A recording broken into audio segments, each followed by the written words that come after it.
પાદરાનો અવાજ ન્યૂઝમાં આપનું હાર્દિક સ્વાગત છે।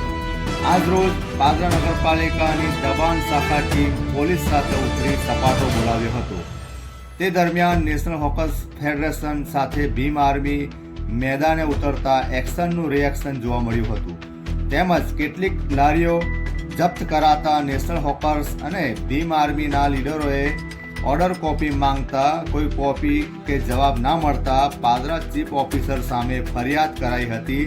પાદરાના ઇતિહાસમાં એક્શન સામે રિએક્શન જોવા મળ્યું, ત્યારે કેટલાક લારી ગલ્લાવાળા ભાઈઓએ પીએમ સ્વનિધિની લોનો લઈ પોતાનું માલ સામાન ભરાયું હતું। તેવી કપરી પરિસ્થિતિમાં ઘર ચલાવવું અને લોન ભરવી મુશ્કેલ હોય છે। તેમજ પાદરા નગરપાલિકાને વર્ષમાં 50 થી 60 લાખ રૂપિયા સ્ટ્રીટ વેન્ડર્સો આપે છે। તેમ છતાં પાલિકા લોકોની રોજીરોટી પર તરાપ કેમ મારે છે તે કેટલું યોગ્ય છે?